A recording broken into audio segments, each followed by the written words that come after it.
If I'm going to spend the night with you people, I need to make sure that you are people. They're circling us. Ah!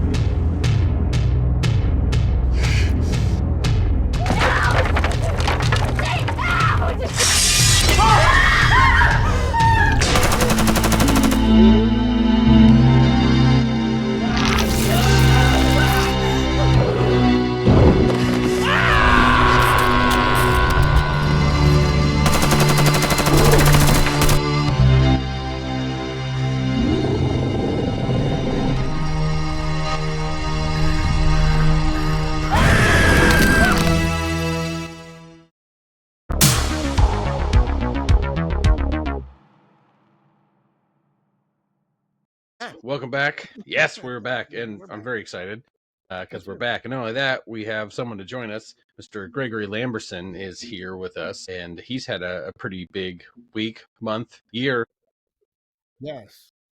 for the release of his new movie, Frenzy Moon. So that's coming out a VOD. Is that Tuesday? Tuesday it is. Tuesday. As soon as 5 hours from now. I really don't know. Fair enough. Information is sometimes scarce. And that's getting released through Uncorked Entertainment, right? Correct. This is my Looky third right film there. with Uncorked. Nice. Excellent. I see a werewolf behind you. Yeah, this is that's one of them, and this is another one. There are, I think, 4 altogether. There was 2 suits, 1 hand puppet, which is what that is, and 1 18-inch rod puppet, which I only ended up using in 1 shot, but I paid so much money for that thing. I said I'm using it no matter what. Yeah. No, the shot. Was that the shot out outside with the outhouse? Yes. Yeah. Okay. Speaking of the outhouse, while Craig and I were watching the movie, I'm like, oh, Gregory missed out on an opportunity here. When the outhouse gets tipped over, why wasn't she covered in shit and piss? Oh, it would have been great. Okay. The production designer who quit on us 2 weeks before shooting would have liked it to have been covered with shit and piss, and I said no. It's not the way I want the lead actress to spend the rest of the film. I know, but makes sense. Makes sense. No, yeah. So I noticed. First of all, Greg, thank you so much for letting us do a little bit of an early screening for that. We're so happy and excited to get to do that, and we had a ton of fun sitting down and getting to watch it together. So that was really awesome. One thing that, and I knew pretty much that this was going to happen, but a massively glaring thing throughout all of it I couldn't ignore was all of the homages you were paying to a lot of the old great werewolf films. I know picked up on when it was circling them, and made me think of American Werewolf in London and things like that. And I kind of expected you. I know you're a huge werewolf fan, and I was expecting some of those homages to be paid, and that was really cool. Catching those throughout the film. I'm sure that you were intending to do some of those, but. Yeah, we kept doing Once Upon a Time in Hollywood. Remember when they're watching FBI, and we kept like, oh yeah, there. So yeah, I don't want anything to be as glaring as in The Howling, or some of the jokes are really, Dick Miller is almost winking at the camera on some of those in jokes. Yes. The worst I got was I named some of the characters after famous werewolves or famous werewolf directors, but only the human wolf pack that you see for like 45 seconds near the end of the film waiting to get in, and you never know who their names are until the credits. So it wasn't anything too intrusive. Right. Nice. So I know a little bit of backstory on Frenzy Moon. I know that the story in the film kind of originated from the universe that you've created from your trilogy of the Frenzy Cycle books you read. The story for Frenzy Moon kind of gestating along with all that, or was this kind of just your concept that you're like, I know I want to make the Frenzy Cycle, I'm not going to get a chance to do that as far as this film goes? So was that kind of created for this, or was that kind of something that was offset and kind of already kind of in the works along with that? So sort of like that. I definitely knew I couldn't make any of the Frenzy cycle books. And so I wanted to make a werewolf film, so I created the standalone thing in a cabin in the woods. But it's a different universe because there's a different mythology for the wolves. I mean, these are conventional werewolves. In the Frenzy books, I have a fairly unique spin. I think that they're wolf-like creatures pretending to be humans. They're like sort of reverse werewolves. And there's none of that in this. So there's no direct connection to the movie. And in fact, at one point, I was going to call this film Werewolves. I was shocked that no one had ever used the title Werewolves. It was so generic. And this is going to sound kind of weird, but I was kind of going for a generic approach to a lot of things in this film because I've never done that before. Like, let me see how that rolls. And then I don't know if I actually went with Frenzy Moon because Werewolves came out, because I think when Werewolves went into production, it was called Year 2. So I think I came to the decision to use Frenzy in the title independent of that film, and it's just a coincidence that another film called Werewolves came out. So it's a good thing I changed the title. It's also good you did not use the same amount of light glare that Werewolves the film used. You know, I only watched that film yesterday because I thought it might come up. Really? Yeah. And I went into it thinking, oh, this is going to be a really fun, dumb movie. And I really thought it was more dumb than fun. It's very dumb. Very dumb. I wasn't. I mean, the werewolves were pretty cool. Well, here's the problem. Frank Grillo, as the scientist, it doesn't really translate. Work. I mean, there have been plenty of miscast scientists in the history of sci-fi and horror. So, I mean, that wouldn't be hurt me. But anytime there wasn't a werewolf on screen, the movie sucked. And then when the werewolves were there, it was pretty decent. But it disproves the theory that as long as the werewolf's good, a werewolf movie's good. Because very true, right? Very true. Right. There's definitely a handful, including yours, that we've seen, and God knows the amount of endless hours I've subjected myself to watching every independent werewolf film out there that I come across. And the constant is that a hard matter is that you have to have a really, really decent budget to be able to sink as much as you want to into a werewolf build, and then come across and being able to subject everything else you want to the full movie itself. So rarely do you get both within the same thing, and there is plenty of independent ones. That's not an indie film; it's a $5 million film. With right, yeah. That's a big film. Werewolves was a huge production. Yeah, I just meant from the standpoint of watching all the independent ones, and a lot of times they don't have the money to do a full-on werewolf, so the werewolf is not end up being that great. But the movie itself, like you were saying, just because a werewolf looks cool doesn't mean it's going to be a good movie. Where I've seen plenty of independent werewolves where the werewolf is not that great, but the movie itself was actually really solid. So got a little off subject with werewolves there. What's that, Randy? You watch every werewolf movie that comes out, so I don't have to watch the bad ones. Yeah. I try to. I don't watch. But that's interesting. None of them. Really, no. I watched Wolfman, and I watched this thing, and I think the last one I watched before that was probably the Wolfman with Benicio del Toro. Oh, okay, gotcha. I know there's a lot on Tubi, and you can't tell from the poster because they all have, like the Bigfoot movies. I mean, they all have generic posters. And you just don't know. I did watch. I started to watch one that I thought was really good. That was a British one, and it started off in a police interrogation room. And in the interrogation, the guy turned into a werewolf, and he jumped out. I thought it was called Weers, Weres, and that looked like it was pretty good. Yeah, I remember that one. Yeah. That was like around 2014 ish, maybe. Yeah. Yeah.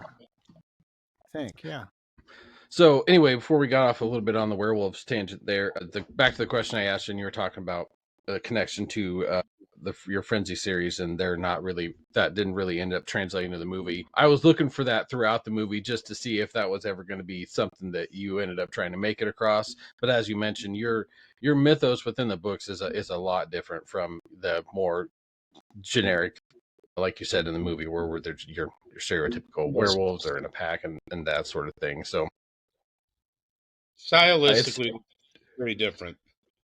Yeah, which is too bad because there's a huge part of me that I would give a limb to see Frenzy Way on a big screen. You go out and raise $60 million, and we'll make that. But I'm only able to raise like 60,000, so I gotta create the premise that I can afford. Yeah.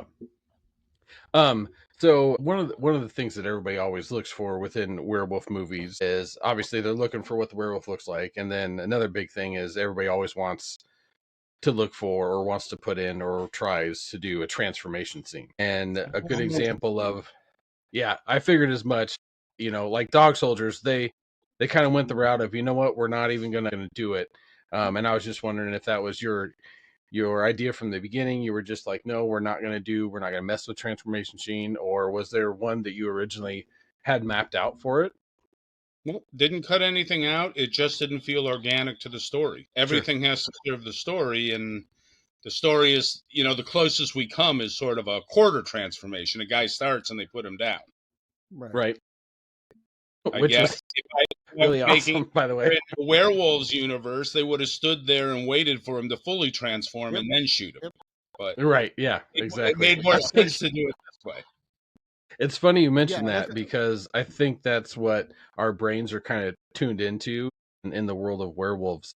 Because I was sitting there and I was kind of shocked when he just started unloading on the guy, and I kind of for a moment was like, yeah, that's awesome. Let's just fucking blow him away. Why the fuck are we gonna wait? Like nobody would actually wait for that to happen. They're gonna just take care of the situation right away.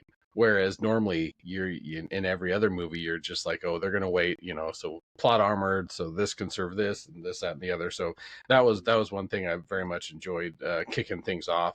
I think, especially at that moment, it kind of felt like the pace started quickening at that point a lot faster too. Right. Once the kind of first shots were fired at, oh gosh, I'm gonna forget his name, but the guy that was bitten and then started to turn after they noticed his legs were healing up.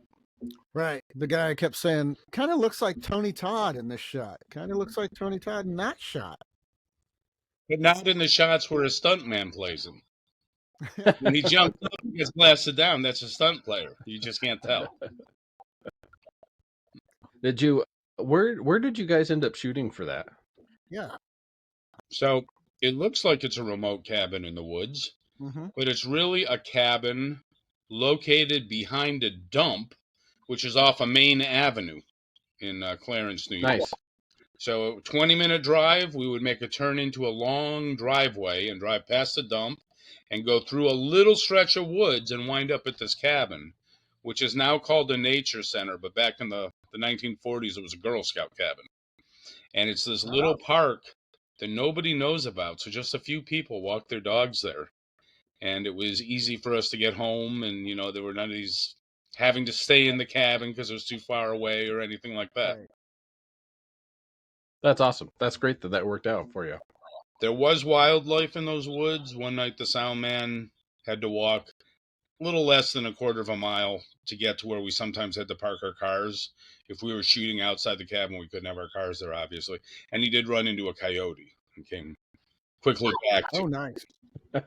He didn't want to wait for us to drive him in the back of a pickup truck, which is what we would do every night. Probably the last thing you wanted, no matter how brave you are, if you just got done, doing a shooting day of a werewolf movie and you're walking and hear a howl, that'd be enough to make me like, nope, we're going. I'm not a big, well, I don't want to say I'm not a big cryptid guy. I enjoy cryptids. I think they're interesting and entertaining, and I love watching and hearing stories about it. And of course, everybody always asks if they have a story, and I quasi do, and it's only because of the howl that it makes me think of it. But when I was younger, probably 8, 9, somewhere, my dad and I went on vacation up to North Dakota. We stopped and camped at one of the sites, and of course we went through both Dakotas and did a handful of things like there's Reptile Gardens was the name of it, and some other stuff that's down there. But we stayed at a campsite, and where we had stayed, it was kind of up on, there's a slight hill to the area, so we were kind of the only ones kind of up there away from everybody else. And in the middle of the night, being a young kid, I swear to God, I woke up to like the American Werewolf in London howl, and I kind of laid there like, holy, like running through my brain, like trying to tell myself that's not a possible thing, that's just not a thing, that's not going to happen. But like in the wilderness, hearing a howl, like it's just pretty frightening. And of course, being a kid, I woke my dad up, and he woke up and told me that it was a wild horse. And I was like, that's helpful, Dad. Thanks. But yeah, being out in the wilderness and hearing a howl when you've got werewolves on the mind would be pretty I'm not terrifying. somebody who enjoys camping at all. I have no Yeah, desire me to either. do that. I didn't get to see it, but it was kind of excitement among the crew that late at night there was a herd of about 20 deer out there. And so if you Oh went wow. out in the darkness and there were no lights and you would shine your flashlight, you would just see the glowing eyes reflected back at you. And Oh, that that's was creepy. a topic of excitement. Yeah, I was busy that's cool. directing, so I didn't get to see it.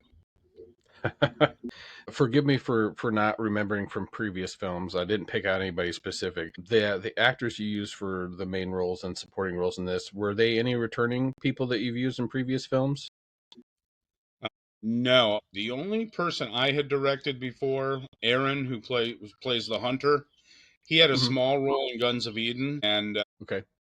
the gal whose family owns the cabin, I had worked with her on another film, but not one I directed. There's a film out right now called Unbelievable, which is about Buffalo Bills Mafia fans having a Oh watch yeah. party during the Super Bowl. She had a role in that, and I found her very Okay. easy to work with, so that's why I offered her the Nice. role. Did you? I feel like I remember. You were involved somewhat with that movie in some way, shape, or form, weren't you? Yeah, I With was the a producer Unbelievable. and the Okay. assistant Yeah. director. Thought I remembered something about that. So that came out about 3 weeks ago, 2 weeks ago, and so close to it. Mine is coming out, and we shot mine a year later.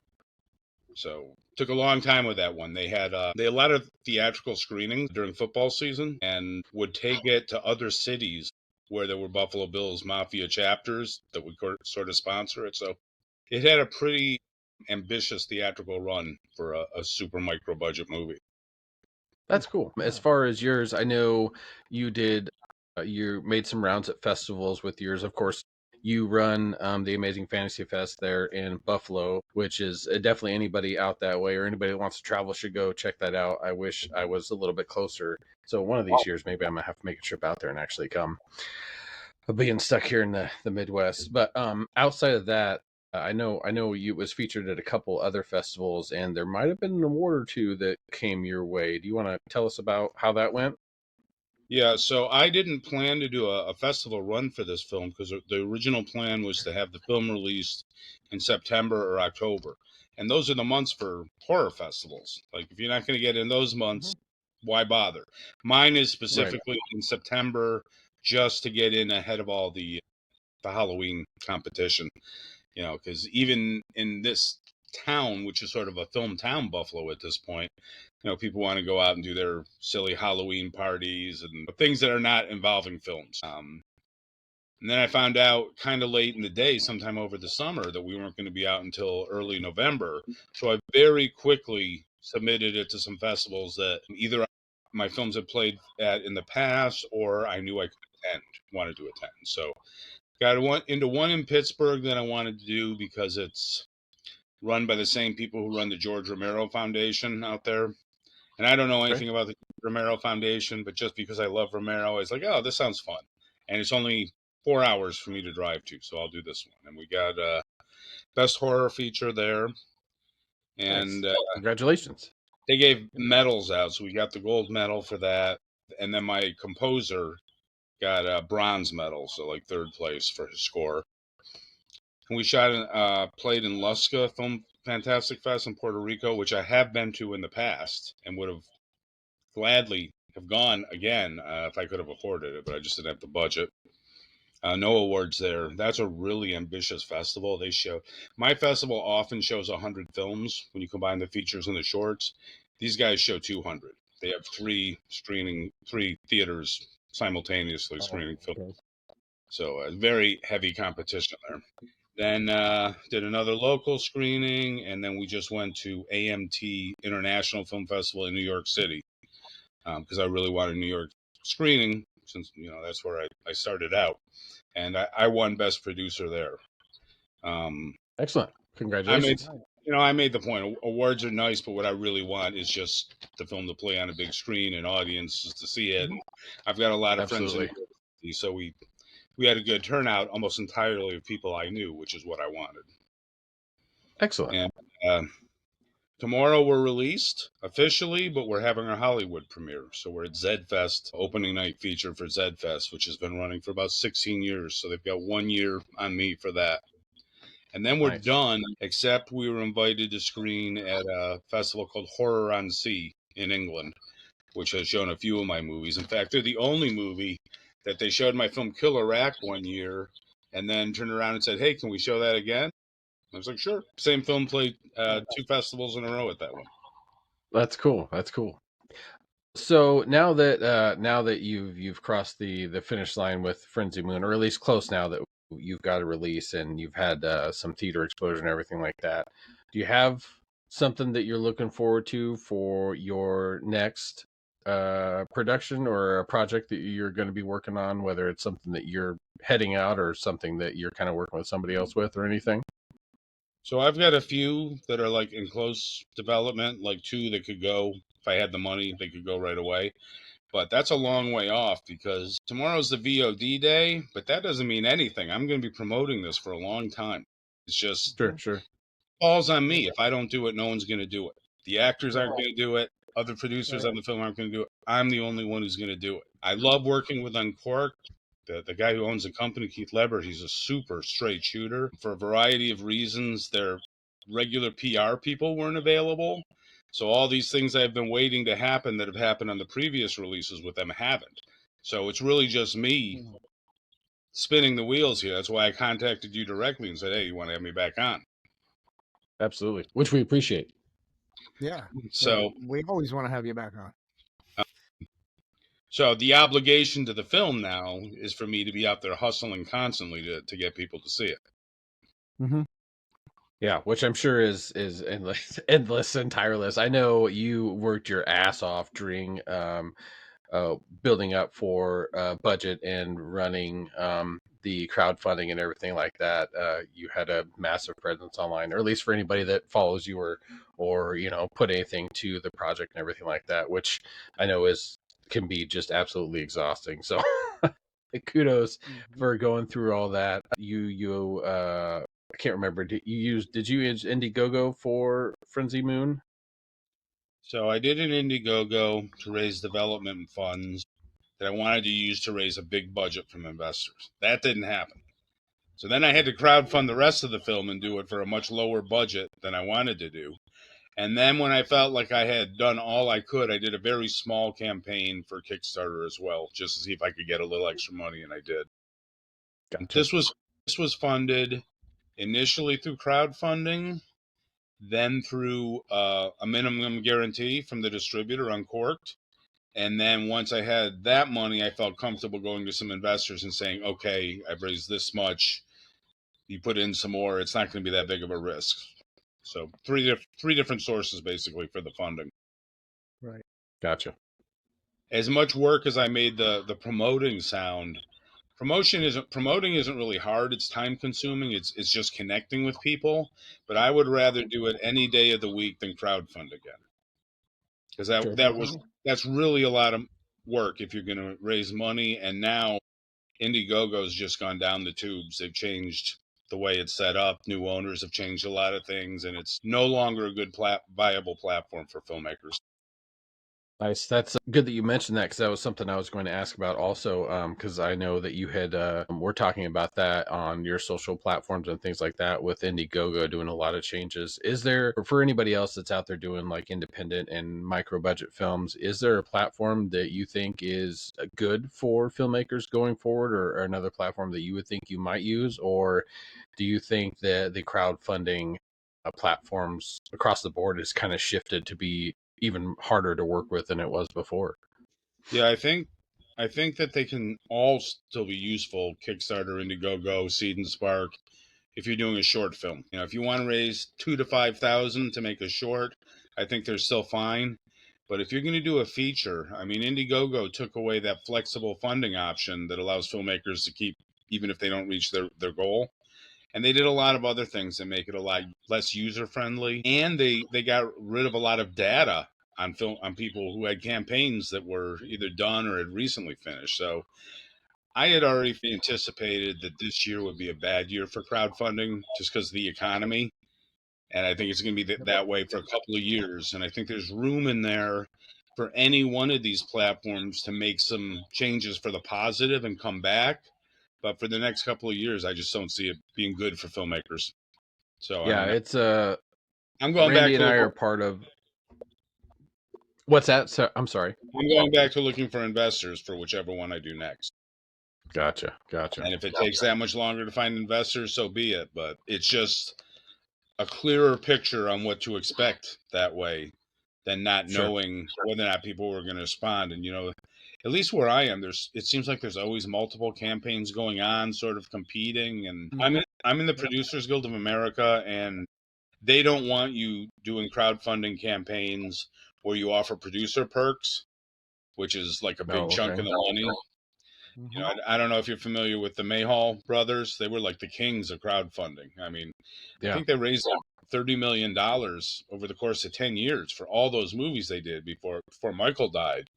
But they joined the PGA around the same time I did, and PGA noticed what they were doing and said, "Hey, you can't do that." And they gave them an ultimatum. So they left PGA. And the whole reason I could have joined PGA 10 years before I did, but the whole reason I did it finally was because I just wanted to add some credibility when I go to investors. Sure. Hollywood right now, I've noticed it's hard to find investors for an independent film. So because you would think with Hollywood in its death throes, which everyone says it is, you would think investors would be chomping at the bit for independent filmmakers, but they're not. I think it comes down to tax advantages, which, I'm not too familiar with what they currently are. I mean, if you're super rich and you're getting a lot of money back in investments, there's a Section 181, which is very, very strong. But usually if someone has so much money that they're getting that kind of money from investments anyways, they don't want to hear about a little film anyways, even if it's not a big risk to them. It's always about finding somebody who just wants to do it because they think it'll be fun and their money's safe for a couple of years. And they're hard to find. Yeah, no, for sure. The economy definitely doesn't help in that area either. The economy's bad whether you're crowdfunding or looking for investors. Right. Yeah. I'm going to try looking for a package for at least 2 films, maybe 3. Yeah. Yeah, we'll Is see. there another distributor you've thought about trying to work with in the future, or do you think you're gonna maybe stay around with Uncorked, or is it kind of just whatever comes your way is you're gonna try to take and go that route? Uncorked is perfect for films of this budget, and this and Guns of Eden were both about the same thing, about 125, 130,000. But if I want to do more, it probably won't be them. And Gotcha. I promised myself I'm not going to do any more of these 15-day shoots because it's impossible. I don't call these low budget films. I call them miracle films. To get them done for that amount of money and that amount of time, it's crazy. And I want at least 20 days to shoot the next one I do, whatever it is. And that means it has to be a larger budget. And a larger budget means a distributor who can put up more money than I'm able to get from Uncorked. Absolutely. I know Uncorked Entertainment is one of the distributors of independent or micro or miracle, as you mentioned, films that is definitely a company that I will pick out. And if I'm looking to just randomly watch something I've never seen before, like shopping around on Tubi or something like that, Uncorked is always a good one that I go with because I find a lot of actual good films at a micro budget level. Sometimes I like to go look at distributors and kind of start going through their catalog. If they're a distributor that is new to me and they release something I really like, then I'll go back through their catalog and see what else they've released. Uncorked Entertainment I've always really liked, and anything that gets put out by them I usually try to check out. I've always enjoyed the stuff that they put out for the most part. They're very reliable for a certain type of film, and that's the type of film a lot of us watch late at night. Yeah. We're alone. Absolutely. just the way it works. And he's got pretty good taste, and he acquired a science fiction film that screened at my festival last year. I've sent a couple of people his way, and like I said, he's a great guy. I mean, I wish it was a bigger company and they could like really fund something for me, but they've been perfect for these films. And Camp Motion Picture, they have all my catalog titles, so they were the previous company that I worked with. The one company that I went wrong with was I worked with this company Devilworks, which is a sales agent, and they're based in Malta. And they took Widow's Point, and that was right at the time of the pandemic, and we just lost everything on that film. Should have gone with the distributor. On that one, I gambled on a sales agent, and the pandemic just killed us because there were no sales markets for like a year. Yeah. Yep. So we're nearing the end of the year. We spend a lot of time watching stuff. I know that you also obviously enjoy the horror genre. Is there anything that's come out this year that you thought, or at least that you've seen that you thought was really good that everybody else should check out? Well, I've been too busy making a film, being in post I production, figured as much. and doing a little bit of screenwriting work for hire on the side, to pay bills. So I haven't gone to the movies. The only film that I went to this year theatrically, I think, was Frankenstein. Because I run a film festival too, and I watch films Sure. all year long for that. Yeah. That week is just so intense that we run that festival, and this year it was 9 days instead of 7. That I just need time off watching TV after that. Because I'm in PGA, I vote for the PGA award. So just like SAG and the Directors Guild, this is the time of the year that they start putting all their films up digitally. So I start catching up on films. Sure. So I watched Edinburgh the other night. Ari Lester's movie, the guy who did the folk horror thing, Midsummer. Yep, Midsummer. Yep. Beau is Afraid, and I friggin' love that movie. This Eddington, it was just crazy. Did you guys see it? Yep. It's like Randy watched it. I have unfortunately not got a chance to watch it yet. It is on my to watch list for sure. Yeah. Almost like a film, even though it's a Western. It's a modern Western. Yeah, and it's just, it's good. I mean, I really enjoyed it. I love modern Westerns. I knew I would. So I had the same feeling too. I have faith in that filmmaker just to completely surprise. Absolutely. I was aware when it came out, but I forgot about it. So when I saw the title Eddington and I saw the profile pic that they showed, the icon, I forgot it was his movie. So I didn't realize it was going to be crazy, and then I realized right away when I saw Joaquin Phoenix, oh, this is that guy's film. This is going to be nuts, and it was. Yeah, and Joaquin Phoenix he's good in whatever he does. So I thought he was Ethan Hawke for a few minutes of the film because like I said, I just completely spaced out and forgot what it was, and then I watched the Spike Lee movie, the remake of the Kurosawa film, Highest to Lowest. I thought that was really good. Denzel's check that out too. The music industry exec, and they kidnap his son, and yeah, it's kind of a thriller, but it's more of a dramatic character piece, and that just the cinematography and the way they capture New York City is really impressive. And I'm waiting for One Battle After Another to go up because I didn't catch that in the theater. Yeah, that's going to be here in a couple should be weeks, soon, I think. Yeah. But otherwise, it was just Frankenstein. That's what I saw in the theater. Yeah, and we discussed that last night. I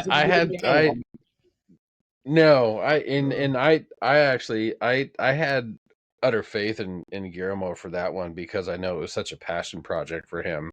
Yeah. And so I was really excited. I was looking forward to it. I was excited. It's kind of how I was about Nosferatu last year. I was really excited because I felt that Eggers was going to do a fantastic job with it, and I thought he did. But this year, that one that I was waiting for all year long was Frankenstein. And then after watching it, and it honestly, like if you're not a book purist and going into the film, there's a lot to enjoy. Not being a huge fan or a purist of the book, it looks wonderful.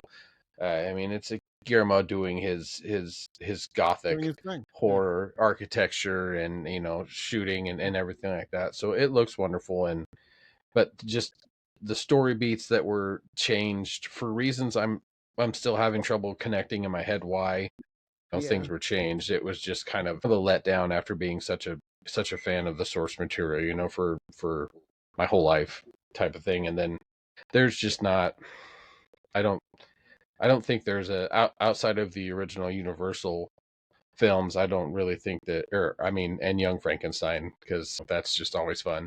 But other than that, there's just not a version of the film out there that I am just like, man, I can't wait to watch that again this year or anything like that. So it was kind of sad. Feel that way about Frankenstein: The True Story. That's my favorite one. Oh, okay, nice. Yeah, which I saw all over this film. I mean, I saw a lot of the images and ideas in this film. Oh yeah, for sure. Yes, they really pushed the mommy complex, and that's why I couldn't stop noticing how much milk he was drinking, and I was like, okay, we're really all right, got it. Yes, mom. Yeah, I'm glad we changed that story beat and completely shifted everything. Okay, well, whatever. Regardless of the film, whoever's making it, I still, even if I hate the film, even if I think it's garbage, which I rarely tend to actually say that a movie's really poorly made, because I have to tip my hat to anybody that actually is able to go out there and make a film and put the time and effort, let alone somehow get the funds to do so. I mean, even in Hollywood, out there, it's not like even the greatest of the greats can just walk up and say, I want to make this movie, and then the $1 million, however many $1 million is just thrown at them right away. Not I think people have maybe that mindset, which, yes, obviously it's much easier for somebody, like that to get it. But still, there's a process to all films. So it's hard for me to dog anything 100%, because people put their life into whatever film it is. Hats off to Guillermo for doing it, because I know it was a passion project for him. But yeah, he got $120 million to make his movie, which is good for him. Yeah, absolutely, yeah. Wolfman cost $25 million. That's 200 times the budget I had, and I didn't like anything about that film. Oh, God, it made me angry. That's another one I was excited for, because I really, really liked the Invisible Man that he did. I thought it was really unique, and it was a fun twist on it. I tend to be a book purist on things I've watched, but at the same time, I'm okay with changes, because we know they have to be made. You can't copy book to film. So there's liberties that have to be taken. There's beats that have to be taken out, or things to change to make the flow better. But with the Wolfman, I spent an hour and a half, 2 hours, however long that movie is, waiting for something to impress me. And I just hated everything about it. I was really excited because they kept talking about the prosthetic and real effects they were going to use, as opposed to using CGI. Those effects were great for what they were, but they weren't a Wolfman. No.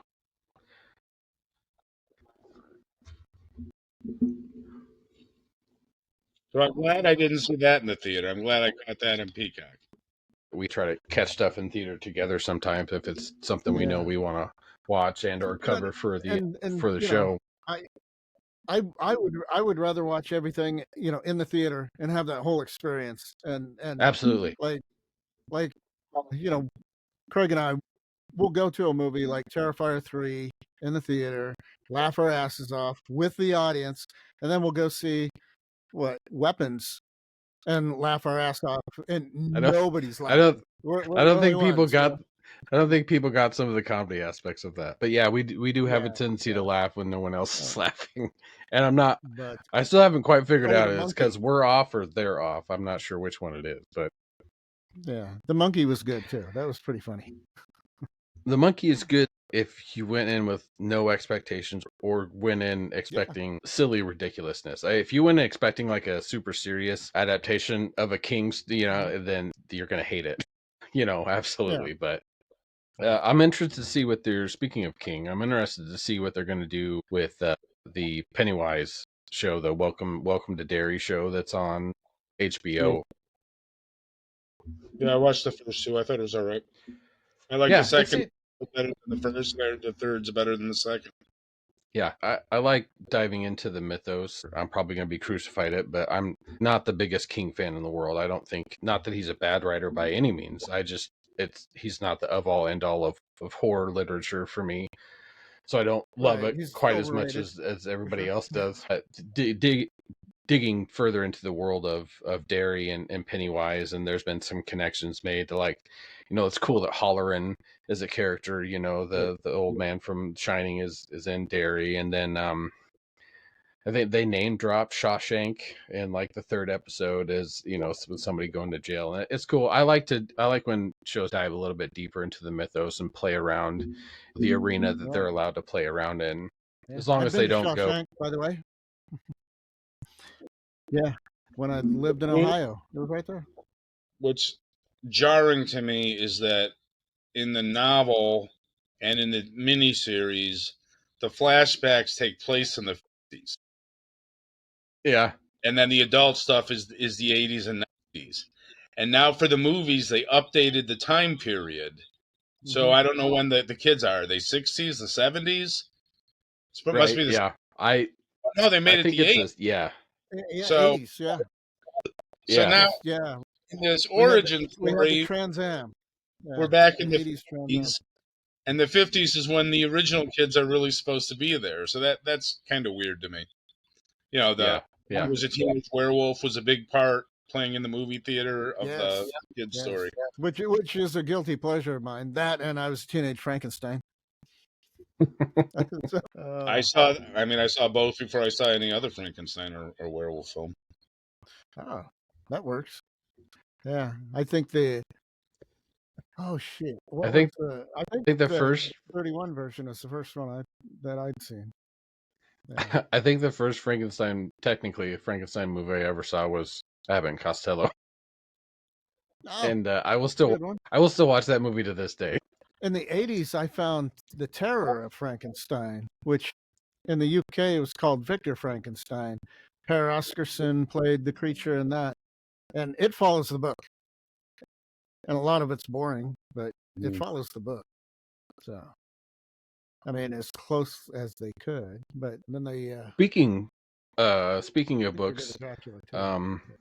it's no secret that I'm a huge fan of Gregory's Frenzy Cycle, especially the first book, Frenzy Way. Literally, it's my favorite werewolf novel of all time. Do you have anything else that you plan to write in the near future? Has novelizations kind of been something you've kind of put to the side and you're going to keep going down the film route? My preference is to do films while I'm young enough to do films because I can Sure. always write novels. I do have some novelizations I have to do as crowdfunding perks, which is something I don't even want to think about right now. But those will be that I have to write. Oh, wow. Yeah.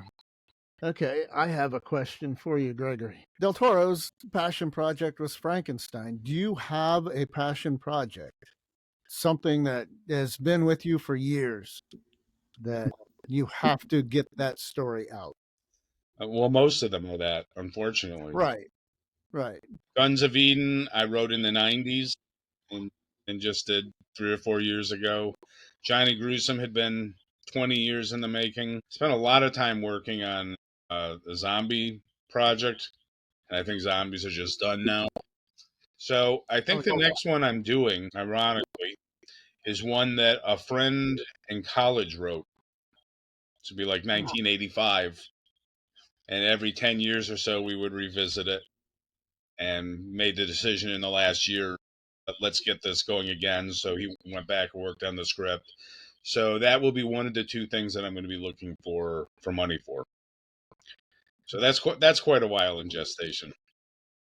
Yeah. Yeah. Everyone that knows me knows my passion project. It's Frankenstein. I mean, look at stuff.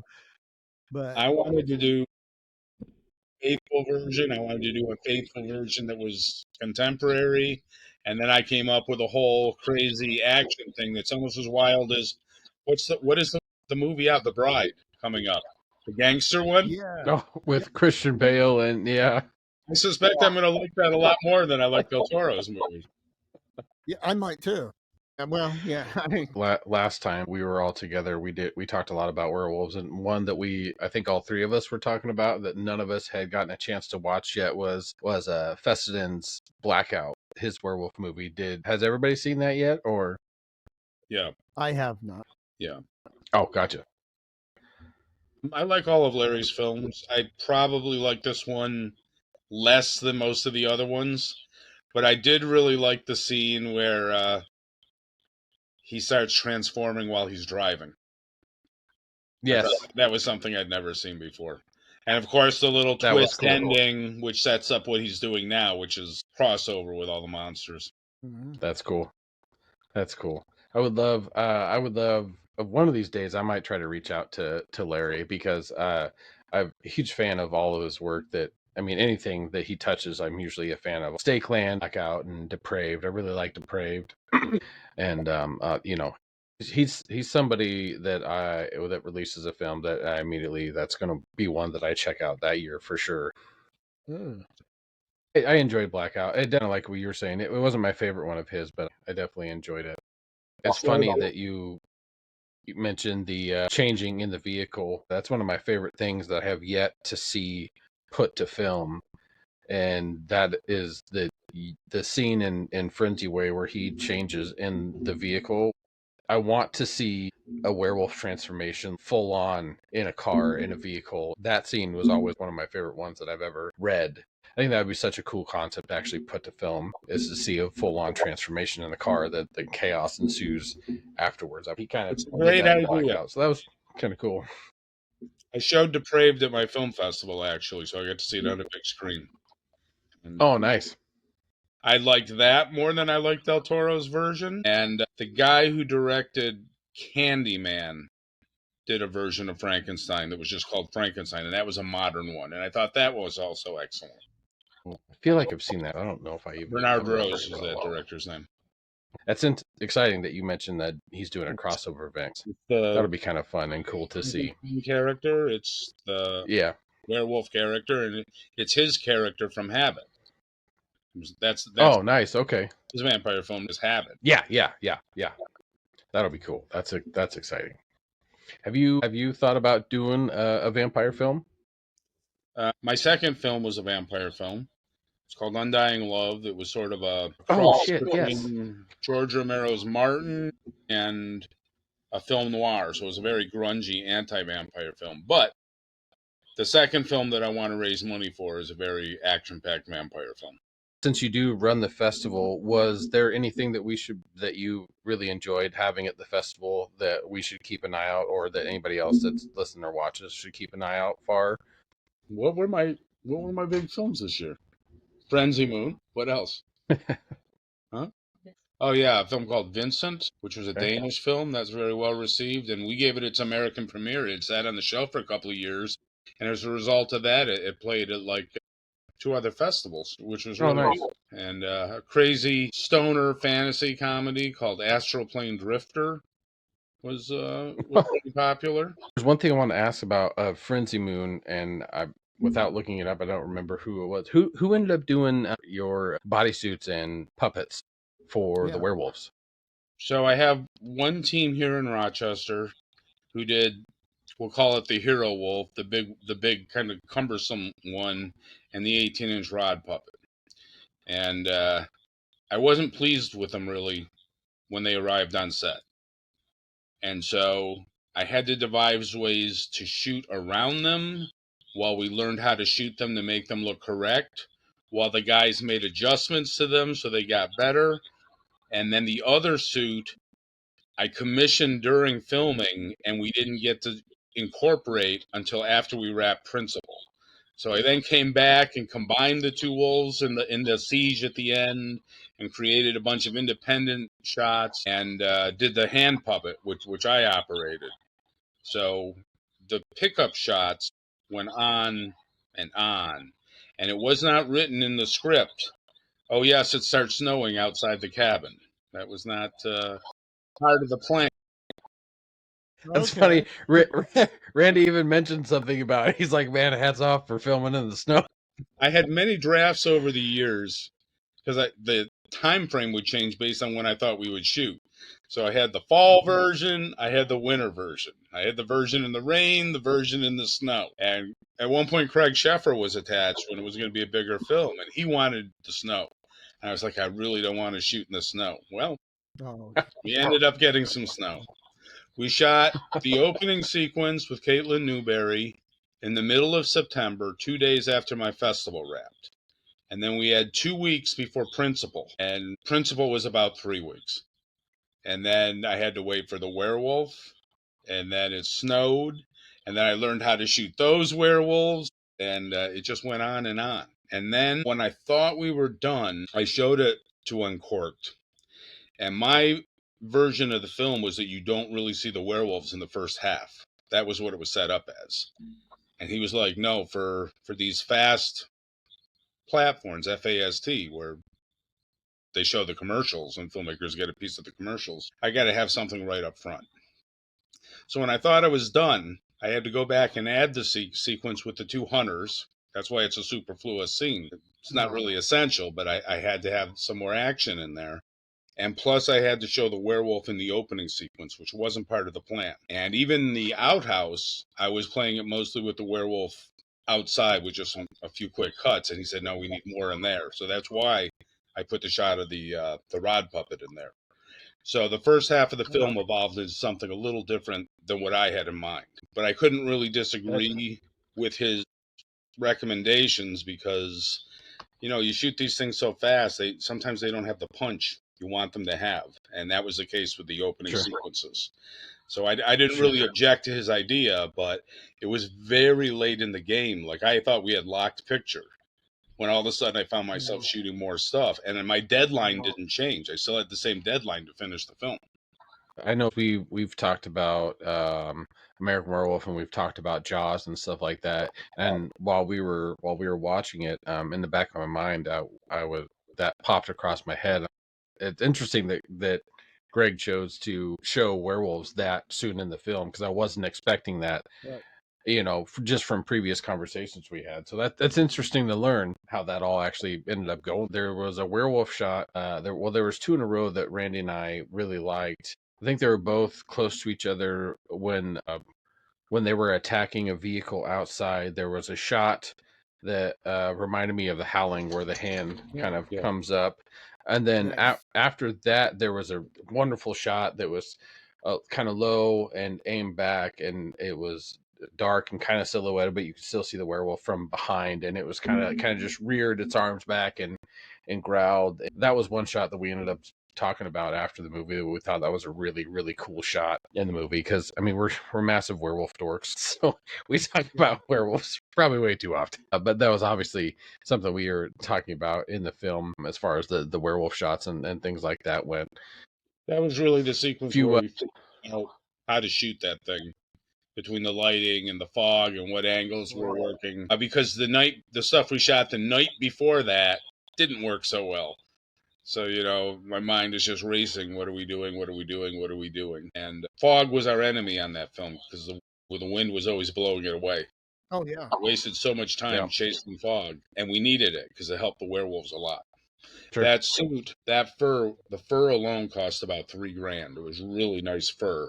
And the suit itself was really cool, the way it was designed and snapped together. The head was a problem. And the reason the head was a problem was, you always see these photos of Rick Baker or Rob Bottin holding, it's just the werewolf head and the shoulders, just a little more than what you showed me the other night with yours. And that's how they operate the jaws and all the shots where they attack them. That's all it is them going like that with that puppet head.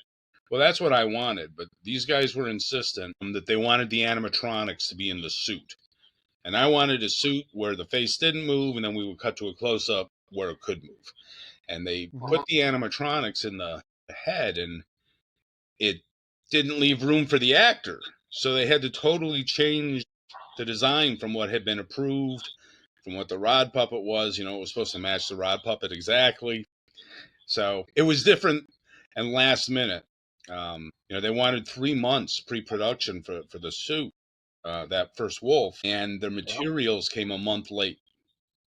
So they had to squeeze 3 months into 2 months, and that's just these are the kinds of things you just can't anticipate. Once you've locked in your location and your cast and everything set, you can't just say, "Oh, we'll go a month later." You got to go. Right. Yeah, and that hair probably came from National Fiber Technologies. I don't know. I do it. Yeah, I do a lot of business with them, and they're expensive. And they're expensive, but their hair's beautiful. Oh, it is. Yeah, they do Chewbacca, so for the Star Wars films and stuff. So mentioning that wasn't quite what you had originally imagined. Had you just been able to do whatever you could do with the werewolves, what kind of changes would you have made to have kind of your perfect? So no, obviously you were going for bipedal type werewolves. What would have been, I wanted howling style werewolves. I just didn't want them 11 feet tall. I like the idea that the mass is the same as they are when they're a human. So it'd still be human sized, but sort of a howling style. That's what I was going for. And this was a much more thicker, almost a Toho monster. Like we had a couple of shots of it running through the fog that I didn't want to use because it just wasn't the agile creature that I described in my script. And that's sort of my thing, is that I write it in the script. It's on paper what I want. And then we have meetings and we talk about it. You know the story. You've heard it many times. The one you write, the one you shoot, the one you edit. Yep. When you get to the indie level, 90% of filmmaking is just problem solving. And how do you get through the day, and how do you keep going? Yeah. I'm at the point now where I can finally stand back and watch and enjoy it. But we were working on it, shooting right up until our delivery date for the film. I've never had that experience before, where I thought I was done and we were scoring it, and I had to go back and stick some shots in. So it was very challenging as a producer. And through all the early screenings, I was still too close to it to be able to sit back and just enjoy it. And one of the good things about seeing a film with an audience is you see what they react to and what they don't. And all the jokes that I snuck in there, kind of subtle, just humorous things, always get a reaction. I talk about the werewolves, some of the challenges of shooting them, and let's face it, on a low budget film, it's just very hard. I'm not knocking those guys at all. They had a big task ahead of them working within this budget. But I talk about some of these challenges, and afterwards, people say to me, "Yeah, well, if you hadn't told that story, I never would have guessed. Everything looked good to me." Sure. So that has kind of put my mind at ease about some things. That's good. Well, it seems you've had, for what it's been submitted for, what got played, that it's been somewhat successful for you. And I'm really happy that you're getting the responses you have got on your socials. You've mentioned a couple things of people talking about it, so that's excellent. We always love hearing that something's doing well for anybody that we've had on the show. So I'm hoping that the VOD release goes really well for you too. So November 11th, so EOD release for Frenzy Moon. Hoping people jump out there at a chance to check out another werewolf movie. I know Randy and I, we had a blast watching it. We were overly joyed that you reached out. Again, thank you so much. We really enjoy helping out in any way we can, and also just getting a chance to be fans, because at the beginning day, that's what we all really are. That's why we do anything that we do within the genres, because we are fans from the get-go. So I want to give you a minute if you have anything you want to plug or tell anybody as far as the VOD releases or anything like that. Go ahead and let anybody that ends up listening or watching know if there's anything you want to make sure that they know. Give you a chance to let them know. VOD, if you like it, give it an IMDb rating. And that's what I'm going to be busy with the next couple of months. And then I'm going to start looking for financing for the next ones. Next one is sort of an action horror thriller, sort of in the survival horror vein, and also a vampire. Cool. So those are the two I'm going for. And like I said, no more miracle films. I'm going for slightly bigger budgets so we can have a longer shooting schedule. Amazing Fantasy Fest is in September. I've gotten slammed with submissions this year, so it's going to be bigger than ever for sure. Good. That's excellent. That's great to hear. And of course, if nobody else is familiar with some of Greg's catalog, he's got some great films out there. Go check out Killer Rack is always a great one for somebody that likes to have fun with a movie. Slime City is one of the original old school, gross, grimy type of flicks of those days. I always love that one. And of course, the effects in that one are kind of classic for anybody who loves that. So make sure that anybody listens or watch, go check out Greg's catalog and anything that he's written, directed or worked in. He's done a lot of stuff. He wrote a Western film. 2 years ago, I think it was Showdown in Yesteryear. It was 2023 or something like that. It was 2 years ago. They wrote it 2 years before that. I wrote it during the pandemic, actually. I went and met the producer right before lockdown, and he gave me an envelope of cash, and it's like an illicit transaction in a diner, and then I went home and wrote it. There you go. And of course, check out his novels. Seriously. Yeah, Showdown. Yeah, there was a short film. Yeah. Have you seen the short film? I did. I showed it at my festival. I'm in the short film. I'm the bartender in the short film. That's funny. Well, I gave you a lot more dialogue in the feature, but the director cast himself. Yeah. Yeah. I almost gave you a big role. Wow. And then, of course, obviously, go check out Greg's novels, Johnny Gruesome, which is also a feature film he did. Johnny Gruesome, the novel, is excellent too. It's a lot of fun. And of course, if anybody hasn't, please, if you enjoy werewolves, go read the Frenzy Cycle, Frenzy Way, Frenzy War, Frenzy Wolves. Greg, at one point, I don't know if you still have some. You had some that you were selling and maybe signing to send out to people. I don't know if you have any of those left, but obviously. I sell hard copies of all my novels except the third Frenzy book, Frenzy Wolves. So I had a flood in my basement, and my inventory got destroyed. So I managed copies for myself, but I'm not selling those. I'm just going to keep acquiring Frenzy Wolves copies until I have enough. There you go. But yeah, so those are also available. You can check out Greg's socials and stuff for any of that. But Greg, I know you're a busy guy and you've got a lot of stuff to do, and I'm sure you're exhausted from the year you've had. But thank you so much for taking the time and reaching out to us, taking the time to chat with us. We obviously love having you on, and you're welcome. Real quick before we go, Greg, do you want to show people one of the wolves you have behind us so they can see it up close? This is one of the suit wolf. Ha! That's so cool. And he's really got some nice sculpting on the muzzle. There's a lot of detail in there, and I like the eyes. Yeah. Things are awesome.